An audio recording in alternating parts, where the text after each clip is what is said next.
ভয়াবহ এই বিস্ফোরণের দৃশ্যটি দক্ষিণ লেবাননের মাজদাল জাউন শহরের। ভিডিওটি প্রকাশ করে সেখানে থাকা হিজবুল্লাহর ভূগর্ভস্থ অবকাঠামো ধ্বংসের দাবি করে ইসরায়েলি বাহিনী। ৬৫৬ ফুট দীর্ঘ সুড়ঙ্গে হিজবুল্লাহর শত শত অস্ত্র ও রকেট লঞ্চার মজুদ ছিল বলেও দাবি করা হয়। এমনকি মাটির নিচে থাকা অস্ত্র গুদামে হামলা চালানোর আগে যুক্তরাষ্ট্রকে জানানো হয় বলেও যৌথ বিবৃতিতে দাবি করেন ইসরায়েলের প্রধানমন্ত্রী ও প্রতিরক্ষামন্ত্রী।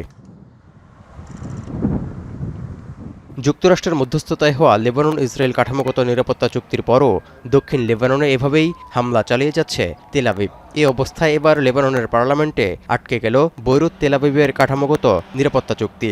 স্পিকার নাবি বেরি সাফ জানিয়ে দিয়েছেন যে ইসরায়েলের সঙ্গে হওয়া কাঠামোগত চুক্তিটি লেবাননের পার্লামেন্টে কিছুতেই পাশ হবে না, কারণ এটি লেবাননের অধিকার সংরক্ষণের চুক্তি নয়, বরং চাপিয়ে দেয়া শর্তের একটি চুক্তি।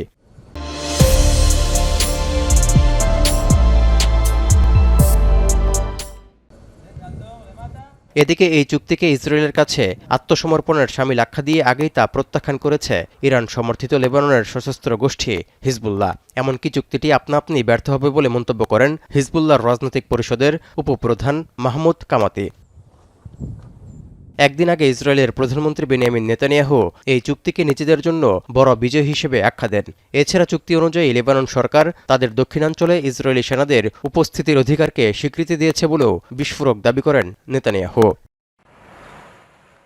লেবাননের স্বাস্থ্য মন্ত্রণালয়ের দেয়া তথ্য বলছে ২ মার্চ থেকে ২৮ জুন পর্যন্ত ইসরায়েলি হামলায় নিহতের সংখ্যা ৪,২০০ ছাড়িয়েছে, আহত প্রায় ১২,২০০। অন্যদিকে ইসরায়েলের দাবি হিজবুল্লাহর পাল্টা হামলায় তাদের ৩০ জনের বেশি সেনা ও ৪ বেসামরিক নাগরিক নিহত হয়েছেন। তৌহিদুর রহমান, এখন বিশ্ব।